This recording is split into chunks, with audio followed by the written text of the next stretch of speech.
Hello everybody, my name is Funrider and welcome back to another video. This is a slightly requested video. At the same time, I wanted to just go into more depth with things and answer a very important question for 17-year-olds when they want to buy a motorcycle. So, picture this. So, imagine that you've just turned 17 and you've got about 2.5k in your pocket. Do you buy a second-hand or brand new Chinese bike? Or do you save up a little bit more and buy a Japanese premium motorcycle? For example, the Yamaha Mt or the R125 or the CB125R. Well, that's exactly what we are going to talk about today, to help you decide if you want a Chinese bike or a Japanese bike, and we're going to go through pros and cons.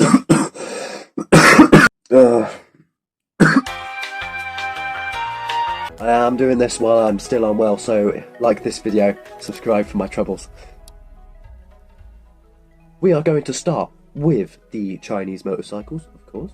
Now, I have a Chinese motorcycle. I have a Lexmoto LXR SE125, a 2021 model.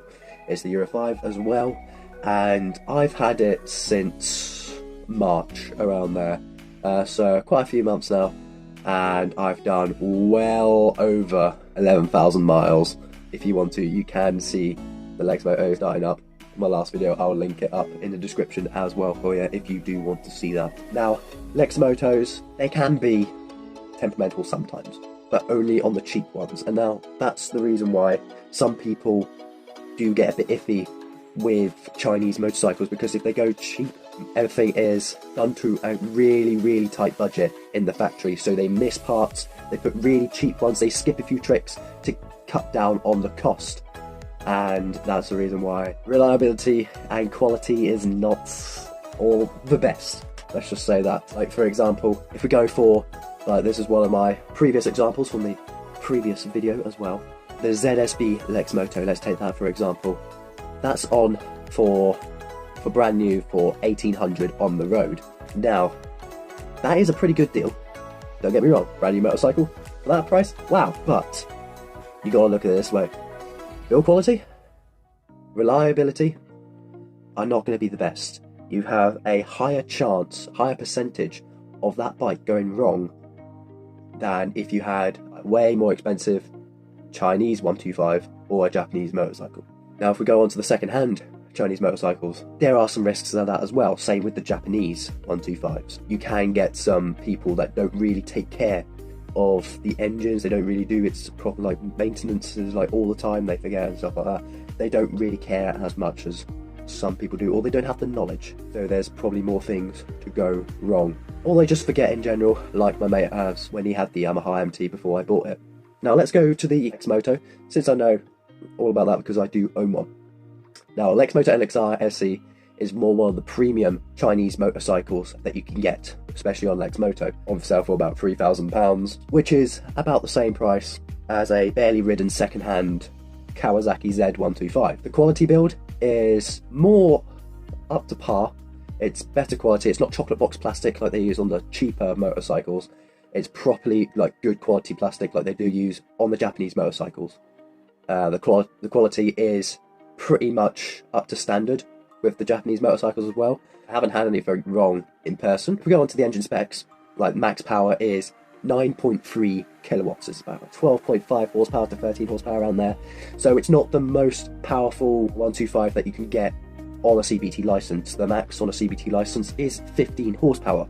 Now, because of all the plastics and everything like that, and not to add with that slightly low horsepower, vehicle weight is 167 kilograms. And because of this, the weight and the not so powerful engine does come down to a max speed of around 76 miles an hour, which, to be honest, downhill, slightly downhill. If you do want to watch the max speed video, I'll also plug it in as well. Because of the max speed of 76, which is not too bad, on a straight with no wind, I have managed to get up to about 75, 74, and that's not all the way tucked down, that's just normal riding.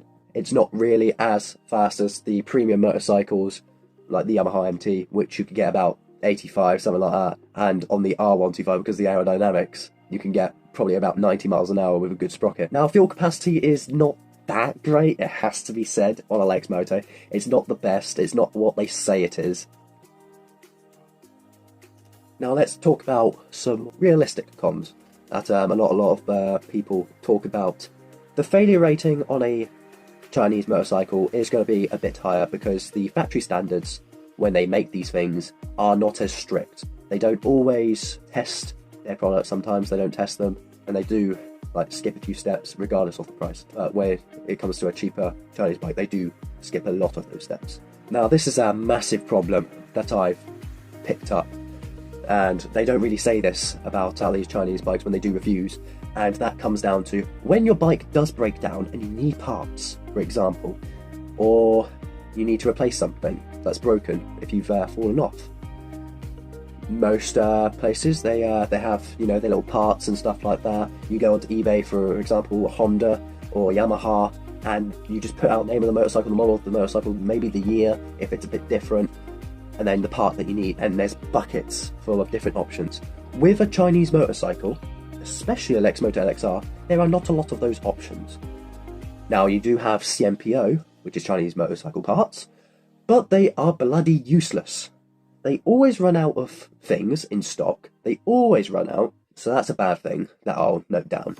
That probably, like, I don't think any other video has about Chinese motorcycles. That is a major thing that you need to consider if you do want to buy a Chinese motorcycle, brand new or second hand. Now, climb off the Lexmoto, we can talk about other brands as well, like Keeway, for example, with their quite popular Keeway superlight. It is a very heavy motorcycle and it doesn't really go over 65, which is fair enough because it is a cruiser. It is a cruiser motorcycle, but you do need that top end power to get out of troubles, and that's why I prefer the more powerful 125s. I think their LXR is probably like the minimal that I would probably go, or the Zontes or the G1 125s. The Zontes are quite premium as well. They have a similar build quality to the LXR, but they do have that 15 horsepower engine, which is brilliant, and it's liquid cooled and everything like that. And the best thing is, it's keyless, has a stainless steel underbelly exhaust, which is pretty cool to be honest. The G1 doesn't really have that keyless sort of system, but it does have everything else. Now let's get on to the Japanese motorcycles. Now, Japanese motorcycles are notorious for reliability and their performance and their build standards and quality and their build cost. Now this is all pretty true. I've had one or two like bad things. For example, my Honda Varadero 2007, I can't really knock it off too much because it hasn't had the best of life previous before I had it. And this was my first 125 Honda Varadero B-Twin 2007.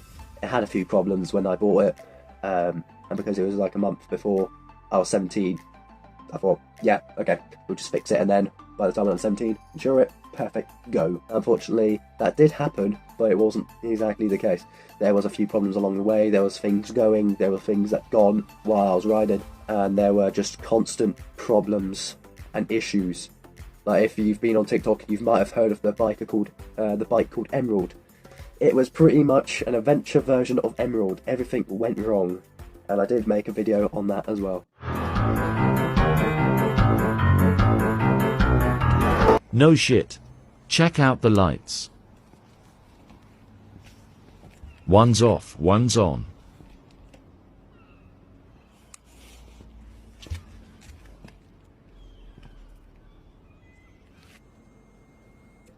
Even check out the sound of the engine. That doesn't sound good.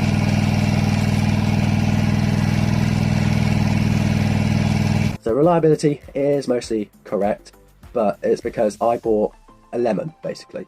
And this is another thing what you need to be careful about second-hand buying, because it may look good, they may say it only has one problem, but in the near future, will there be more problems to occur on that motorcycle? Will it be a brilliant find and you just have to fix that one thing and it'll never go wrong, or will it burn a hole in your pocket, which it did to me? If you go and see it in person, check the tyres, check the chain, feel with your hand on the engine to see if it's been warmed up. If it has been warmed up, do not go for it, because the dealership has basically, they know that something's up, probably has a starting issue, and they've started it up for you before you arrived, so it will just start up straight away, and you think there's no problem to it, and then they've got the bug. Now it comes to the factory standards. Now with Japan and the Japanese bikes like Kawasaki, they do test their bikes very, very well. They always do things right. They don't like cut corners on things. Now we're coming on to the premium Japanese and Australian motorcycles, and yes, I am talking about the KTM. Now these are good options if you do want to spend a bit more, you want to save a bit more to buy a Japanese motorcycle like first hand or even second hand, because you can get some motorcycles that are premium for around 2,500 if you look hard enough. Now, for example, Yamaha Mt. Yamaha are brilliant, especially with their MT and the R125. R125 and the MT are pretty much the same. It's the same frame, same engine, same everything, just different bars and plastics. You gotta really think which one would suit you, because there is a little bit of a catch with the two, especially the R125. Insurance. The MT125 is cheaper on insurance than the R125. It's the same with all sports bikes because of the fairings. Now, if you crash it or anything like that and you claim it on your insurance, it's most likely going to be written off because of the plastics, and they can't be asked to actually pay for it. Now, the engine of the MT and the R125 both share a 14.8 horsepower liquid-cooled 12.4 Nm of torque at 9,000 RPM. Because the Yamaha MT is quite light at 138 kilograms wet weight, that means that the Yamaha can go up to higher speeds, such as around 80 to 85 miles an hour. Now we're going on to the Honda.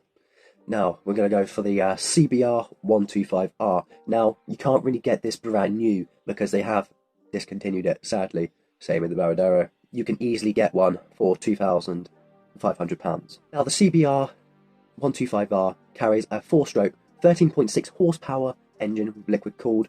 It has 10.6 Nm of torque at 8,250 RPM with a 6-speed transmission.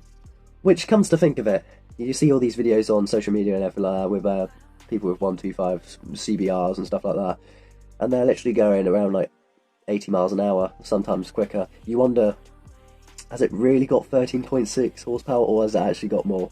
Or maybe a good sprocket change actually does anything. Now, we do have to say, it doesn't really look it that much in the pictures and in the videos, but sitting on one or being next to one does surprise you a little bit, because as the same with the Kawasaki Ninja, it is quite thin and quite small. I sat on both of them, and I'm 5'8", and practically couldn't really do a full lock because my kneecaps were in the way. When it comes to the KTM Duke and the RC 125, they do not hang around with their looks and power. The KTM Duke and the RC are kind of similar to the MT and the R125. They both carry the same engine. That engine is a 14.5 horsepower liquid-cooled engine that reaches around 12 Nm of torque, if I am correct about that. It also comes with a 6-speed gearbox, as all the others do. With a curb weight of 159 kilograms, it is quite nippy as well. Of its speed, with a good sprocket change, around 80 to 90 miles an hour, which is pretty good. But the only thing that I'd personally change with the RC, some people quite like it, it's kind of like Marmite with the dash of the RC. You like it and you don't. But with the previous models, I hate it. Like with the Duke, you've got this nice TFT display, and with the RC, you've just got a bag of arse. It's just a small screen, and you can barely see anything. Now, I don't really know too much about their reliability, because some people are saying there's good reliability, nothing goes wrong with it, but at the same time, some people also say not very reliable sometimes when it comes to weather. It's just a bit of mixing roundabouts with opinions, just like people with the Chinese motorcycles. So I hope this little video has kind of helped you in a little bit of the most popular Chinese motorcycles and one of the most popular Australian motorcycle and the Japanese motorcycles. And if you did want to get a Chinese motorcycle, I hope my pros and cons have helped you in a way of making your decision on doing that, if you want to do it or not. Thank you so much for watching. I don't know when I'm going to be uploading next, because I can feel my throat starting to go again. So tomorrow I'm probably not going to be able to speak again. So please like this video, subscribe if you haven't, because I've been through a lot of troubles and hell and coughing, and I know I'm going to have a lot of fun editing this video because of that. And as always, ride safe.